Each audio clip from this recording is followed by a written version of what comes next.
Ryan Reynolds here from Mint Mobile. With the price of just about everything going up during inflation, we thought we'd bring our prices down. So to help us, we brought in a reverse auctioneer, which is apparently a thing. Mint Mobile Unlimited Premium Wireless. How to get 30, 30, bit to get 30, bit to get 20, 20, 20, bit to get 20, 20, bit to get 15, 15, 15, 15, just $15 a month? Sold! Give it a try at mintmobile.com/switch. $45 up front for 3 months plus taxes and fees. Promo rate for new customers for limited time. Unlimited more than 40 gigabytes per month. Slows full terms at mintmobile.com.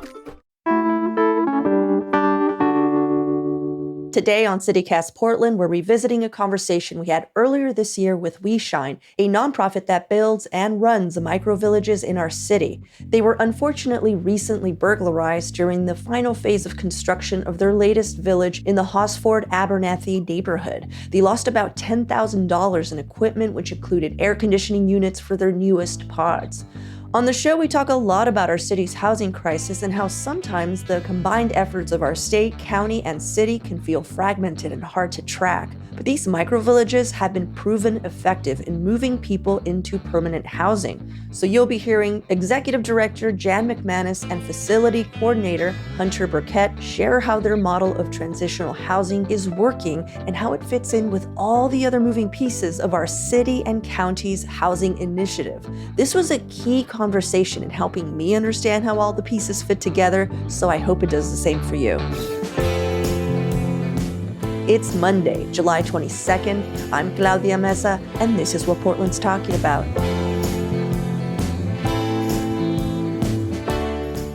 A big reason that we're here is because we cover the housing crisis. And every time there's a headline, it just seems like they're talking about something new that most people don't understand how they're all connected. You know, because there's the safe rest villages, then there are these micro villages, and then, you know, they're just talking about shelters and so we have a lot of like people who write in and they're just like, what's going on? Like, how is this all working together? Like, what are the differences between this micro village and, let's say, the safe rest village? You know? Yeah. Biggest thing would be size. We have like about 10 pods. Some of the safe rest villages have around 60, which really allows kind of more of an individualized care approach for our villagers, I think. I feel like a lot of the people coming out of homelessness experience kind of an alienation from community and just in the way they've been treated or whatever. And so I feel like when we're able to fit into these little communities, it allows them to kind of regain that sense of community in a way. And I think We Shine does a really good job of, you know, meeting everybody with trauma-informed care and trying to figure out what those needs are. Because when people come in, they don't even sometimes know what their needs are. You know, they've been neglecting their needs and everything for so long that even finding out what those are takes some time, you know. And I think that because our program is the length that it is, you know, you can stay about up to 2 years. And that really gives people the time to figure out what they need to do and where they need to go and the help that they need. And yeah, and we can definitely connect them with any of the services, food stamps and Oregon Health Plan. That makes sense. What is the city and county's involvement with, like, let's talk about We Shine in particular? And this is your only micro village, right? Well, we're building 2 additional villages. One's halfway built, and the other is the architectural drawings have been submitted to the city. That's so cool. It goes in phases. Yeah. And the city helps fund them? Or no, the city is part of course, the Joint Office on Homeless Services, but our funding is primarily the Supportive Housing Services bond money that was passed by voters a few years ago from an extra tax on high-earning households. And that money pays for a variety of services in the continuum of services, including the microvillages. Cool. And you guys aren't the only organization creating and maintaining these microvillages, right? There's a few others in town, but it's really a pretty small group right now. But there's Kenton Women's Village and the Beacon Village and the St. John's Village. The Veterans Village is actually in Clackamas, so it's not funded by Multnomah County. Yeah. I live by the St. John's Village. It's really so cute, you know. There are other villages that were sort of self-initiated, self-grown by folks who are unhoused. So that Dignity Village is well known across the West Coast, if not the whole country, as being the earliest example of a self-grown village. And where's the Dignity Village? It's over in North Portland off of Marine Drive, I think, or Columbia Boulevard, in that area. There's also Hazelnut Grove and Right to Dream 2. Those are other examples of sort of self-grown villages that don't really get money from the county. That they sort of exist by hit or miss. to my knowledge, some not a lot, but some of them don't have power or water. They don't have the amenities. The city, for example, at Hazelnut Grove, the city provides, I believe, the fence and the porta potties, I think, and that's it. That's all they provide. So We Shine is considered a low barrier microvillage. Could you explain what that means? Low barrier means that it's a best practice, by the way, nationally and in Oregon, to meet people where they are, to not set up a lot of hoops for people to jump through to move into a shelter. So we don't do any criminal background checks. We don't do any drug or alcohol tests. We allow pets. We allow couples. So the idea is to open the door as wide as you can for people. We get them a fresh start when they move in. They sign an agreement about their behavior, about kind of code of conduct of how they're going to behave towards others in the village. And, we'd hold them accountable to keep that agreement. And then they also, set their own goals and create their own program. We require them to do some what we call sweat equity or volunteer work within the village. We require them to attend a weekly council meeting where they help make decisions about governing the village. And we require them to meet with a staff person once a week. Other than that, they set their own goals and we help them achieve their goals. But we do want them to be moving towards housing. So we do work with them to be sure that the goals they're setting are related to moving towards permanent housing. Right. And the other is being low barrier is a requirement of the county funding we receive. So let's talk about this funding. So you're getting it from the joint office, right? What are they asking for? They're asking for our statistics on how many people make a positive exit from the village each year. So our goal that we're striving for is at least 45%. They ask that we have high occupancy. So we're aiming for like 90% occupancy at all times. And they ask that we follow people after they move out for up to a year and continue to make contact with them and check in with them, which we do. That's awesome. And are you meeting that goal? Well, it's hard with sort of which numbers do you use. So we've had 8 graduates so far who graduated in a positive way. They've made a plan and they've executed their plan to leave the village. And we've had about 25 people come through the village altogether. And then what happens to the ones that don't find housing? Well, they're still working on it. They aren't finished yet. Or there's some people who can't keep to the community agreements that they make when they move in. They have to sign a good guest agreement. And so there's a fair number of people who exit themselves, or we end up having to exit them after giving them plenty of warnings about the fact that they're not keeping the agreements they made when they moved in. Right. And if they continued to behave in a way that's disruptive or frightening to other villagers, then staff can exit them, and we do exit them. And then they just go back out. Then they're back out on the streets. We try to help them. If they'll talk to us and let us work with them, we certainly try to refer them to other places. But often if that happens, they're mad at us when they leave. So Right. I feel like a lot of the times when that happens, there's a mental health crisis element to it. Maybe their perception of reality isn't really rooted in reality at that time. And so they'll come back later on and ask us for help when they're more ready to receive it, to help them find another resource or something that might work better. Is there any way that you're able to, because you two have been working in this village, I'm assuming, for a bit? Well, Hunter's a graduate of the village. I was a villager. Yeah. Oh, cool. Yeah. So I was there for a year, and then now I work full time for We Shine too. So yeah, it's been great. So you totally know the way through. Absolutely, yeah. Yeah. And so is it possible to get a, person who comes through and immediately you're just like, they have mental health issues that need to be addressed first, and there's just another option for them? Or is the only option, well, you're going to have to go through this program that obviously isn't going to work for you? I think that there definitely are people who come in that you can tell that their needs are outside the scope of what we can offer. And I feel like when that happens, the staff does a really good job of noticing that and knowing what those signs are, first of all, right? And then working right away to kind of develop a plan and to try and get them to somewhere else that might help. Because there are other places, like some places they might be able to go to inpatient, some a mental health place that they could go to that might be kind of more what they're looking for as far as need to get on meds or whatever, A short while ago, we have a bunch of new villagers right now because we graduated a bunch. But a while back, 100% of people in the village were receiving mental health services. They were connected to therapy that they wanted and were getting it.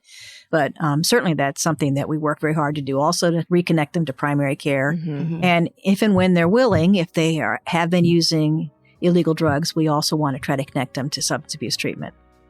All right, well, let's take a quick break here. And when we return, Jan is giving us a tour of the We Shine Village.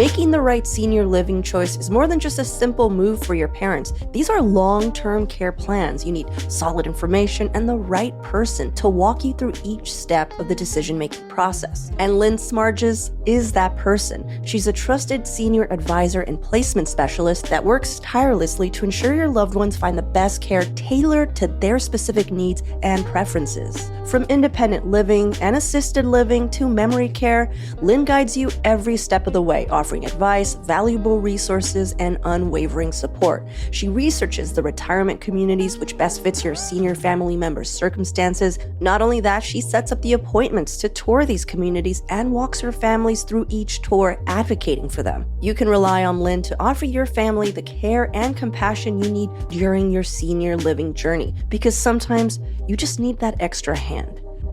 You can also find out more about everything Lynn has to offer by tuning into her podcast, Caring for Your Aging Parents, on Spotify, Apple Podcasts, or any of your favorite listening platforms.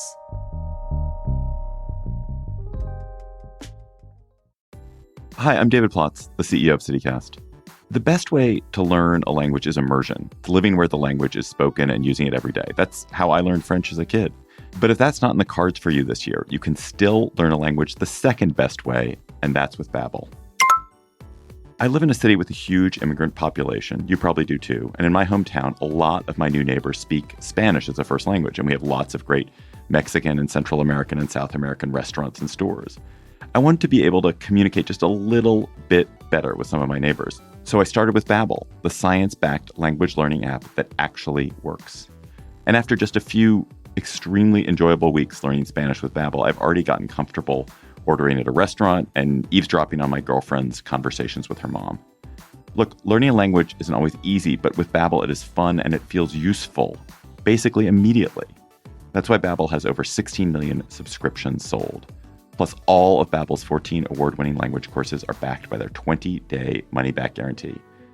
Here's a special limited-time deal for CityCast listeners. Right now, get up to 60% off your Babbel subscription, but only for our listeners at babbel.com/citycast. Get up to 60% off at babbel.com/citycast. Spelled BABBEL.com/citycast. Rules and restrictions may apply.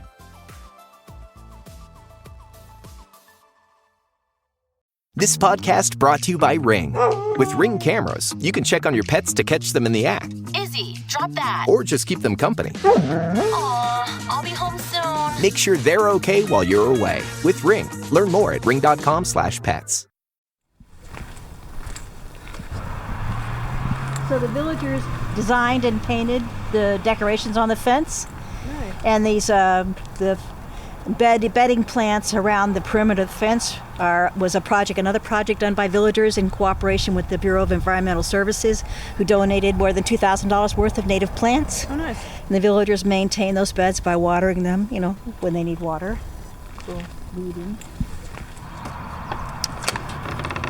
So this is it, 10 sleeping pods and 3 community buildings and a courtyard. It's really cute in here.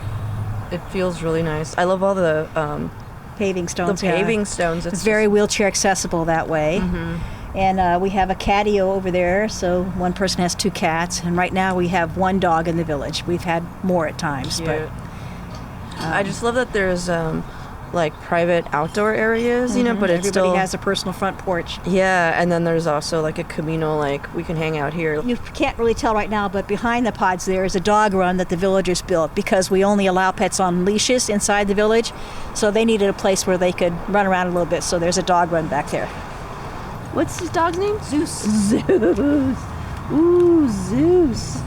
Oh my God, you're so cute. That is an adorable dog.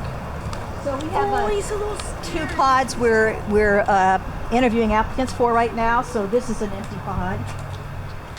So let's see if I can get it open. Oh, cool. Yeah, so we provide them, you can come in and see.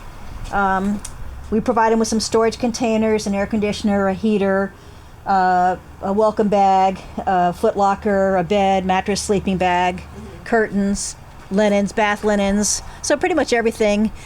We limit how much they can bring in to 3 medium-sized garbage bags, excuse me. when you gave us that tour, you said there were 2 empty units, and then it made me wonder, like, oh, how do you fill them? Like what's the process? What's the process? Yeah, Right. of accepting people, because I'm sure there's a whole rigmarole that people have to go through, right? Oh yeah, Because there's a process. Yeah. What is it? What is it? Well, we advertise out to various networks because we're serving folks who identify as LGBTQIA plus here. We advertise through all the agencies and organizations to serve that population. Our other villages will serve different segments of the most underserved segments of the unhoused population. That's our focus, on serving those who fall through the cracks or don't feel welcome or safe in some of the larger or traditional models of shelter. So this one, our first one, serves folks who identify as LGBTQIA plus. So we advertise to that network. We advertise to the Black, Indigenous, People of Color networks because that's a priority population for us as well. We've had a fair amount of publicity and word of mouth goes out, and we have a constant stream of applications coming in. Gotcha. Some are self-referrals, some are coming from case managers, but we don't lack for any referrals. Okay, gotcha. So can you walk me through what goes on in the day-to-day inside the village? I think as a villager, I mean, I lived there for a year, and I think it's hard to say what goes on as a whole because everyone's just so individualized. Everyone's doing their own thing and trying to meet their own goals. And they go out during the day and go to work or go to doctor's appointments or go to therapy, whatever they need to do. But then they get to come back and still be part of that community and be around each other and cook food together, in the kitchen or watch movies. They have movie nights, art classes. I mean, they do all sorts of things in there to bring them together to kind of create that camaraderie and let them be around each other in a positive way. And experience that again. And more villagers are leading those efforts. Yeah. We have one villager who's teaching Spanish lessons and offering a meditation group weekly. We have another one who's offering a queer support circle here every other week. We have another one that sponsors the movie nights. So more and more villagers are taking the lead in offering those kinds of community activities, which is exactly what we are aiming for. Right. And it's cool to see people come into that, you know what I mean? And see how they come in and then what they kind of grow into and when they get comfortable and when they get into a place like a village like this where they feel safe, they become a totally different person. So it's really cool. Yeah. And I guess I'm also curious, like you graduated, right? Which means that you no longer live in the village. Correct. And you found permanent housing. Like how does that work? Is it county? Is it subsidized or like? No, I just pay normal rent. I mean, I was working here and then also at one of the largest shelters in Portland. And I just moved into a different place this weekend, but I was in just a little apartment. It was, I just got into a normal one. No subsidized. I don't personally, the programs that just go in and pay your rent for you, for me, I don't really think that they're that helpful. Why is that? Sometimes I think they do, but what I've seen and just from knowing, I know a lot of people who have gone through it, what it seems to be is they just put people in these apartments and pay for them for a year and expect them to just know what to do. And they don't take into account that they've never done that before, and so you put them in there, they don't know how to do what they need to do to figure out how to pay rent or do anything like that. And so they end up being there for a year and then they're in the exact same position when they get out with no one who's helped them get any further than they were before they got in, and I just don't find that to be helpful. I think it's almost more damaging to do that to somebody, to give them something and take it away. Like if you could at least help them build the skills they need to reach it on their own, it's so much more meaningful, I think. Yeah. How do you think these micro villages fit into like this larger citywide effort to address homelessness? I feel like I touched on it a little bit earlier. Like the biggest thing for me, I think, is, again, people come out of homeless, they experience that alienation from the community and just in the way they get treated, when they are homeless and on the streets. And there's such a stigma around it. And I feel like when you're out there, it's like you're in this fight or flight mode. You know what I mean? And you kind of start not trusting anybody around you and not even yourself to make those decisions of who to trust, And so coming back and becoming a part of a village and a community makes it a lot easier to start trusting yourself again and start trusting other people again and remember what that feels like to have those sort of relationships. You know what I mean? So I feel like that's important for the smaller villages because the bigger ones, I've been to them. I've worked another congregate shelter and this model, I feel like works so much better for people who are a little more self-sufficient. They know what they want. Some of the bigger congregate shelters, it almost just seems like a landing pad. Like they just land there and then they don't know what to do. They don't get the help that they need to get to the next step. I'm just curious, like what type of shelter do you mean? Barrack style, so like bunk beds. So they have like a men and women section all in the same area. And they have around 90 beds in one place, sometimes more, and pets. And I mean, that atmosphere is being around it is so stressful. I mean, even for people who aren't homeless, it's a stressful environment being around that many people and having nowhere to be on your own or to have any privacy whatsoever. I mean, the only place you have is the bathroom, and you're only allowed to be in there for 15 minutes. So it's a very, very stressful environment. I always thought those shelters were just like for the night. No, people live there for years. Remember, our focus is to serve some of the most underserved segments of the unhoused population. So ones that tend to fall through the cracks or not feel welcome or safe. So that includes LGBTQIA+, Black, Indigenous, people of color, women, people fleeing domestic violence, young adults transitioning out of foster care or residential care, people with disabilities, older adults. I could go on and on and on, but you can, just from the description, you can tell these are folks who might have a harder time, maybe more vulnerable in these large congregate settings or even large village settings where there's a large number of people gathered together in a community. Even if they're intensely staffed, it's a very different dynamic than a small community like ours where people have some real sense of separation from others, have a locking front door, they can secure their belongings, they can have their little pet with them. It's a very different atmosphere, and it's needed to provide an alternative for folks who just can't manage or are unwilling to utilize the other forms of shelter that are available. This is what you guys do day in and day out. And there's so many people who just don't understand what's happening. They're just like, wait, there's all this money. It's going somewhere. Why are people still homeless? And they don't understand. We do have a very fragmented system here in Multnomah County in particular. Yeah. I'm curious, like, what would you change? Like, how things are run? You're from the inside. Like, what do you think would be a better way of going about it? Well, I do think there's efforts afoot to try to defragment the whole structure that's handling homelessness, to get the city and county and metro all working more on the same page. Washington County is a smaller county. They've been able to do it better in Washington County in terms of not having it be fragmented. Wow. But, I think also there's a lot of competing ideas about what's the best way to address homelessness. And sometimes people are going head to head, and instead of working together, they're arguing over what's going to work better. So that's a problem. And then, it's just a huge government bureaucracy. And if you win a contract and the county tells you they're going to give you money, it can take them 6 months to get the money out the door. And, that's not conducive to small nonprofits or grassroots organizations like We Shine rising up to help solve the problem, because who can afford to wait 6 months to get money to do things? Why is it taking them 6 months? It just seems to take a very long time, a lot of bureaucratic stuff to go through. So right now, I think there's a shortage of providers who are willing to step up and, take on opening new shelters and new things, new alternatives, because we've kind of tapped out all the ones that exist, and there's not enough support for people to come and do this business. Right. So what do you see for the future of We Shine? Well, I think We Shine intends to keep building and operating additional villages as opportunities arise. Right. We think that microvillages are actually a great solution, not only for intense urban areas, but also suburban, small town, rural. Again, the small size makes it workable in almost any kind of geographic environment. But there obviously have to be more people doing it than just We Shine, because We Shine can only do so much. I mean, if we can keep growing a village or two a year, who knows when it'll end, because I don't know when the problem's going to end, when there'll no longer be a need for us. But at the moment, we don't necessarily have a set number. We just want to keep growing, keep finding new partners, and keep expanding. Yeah. Hopefully this reaches the newest billionaire in Northeast Oregon. The new lottery winner. Yeah, I hope the lottery winner is listening right now. That's right.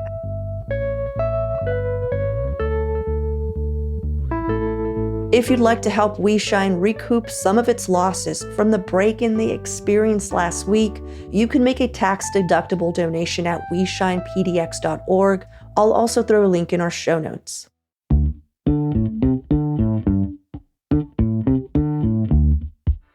Well, that's all for today here on CityCast Portland. Thanks so much for listening. We'll be back tomorrow morning with more from around the city. Until then, see you at Slim's.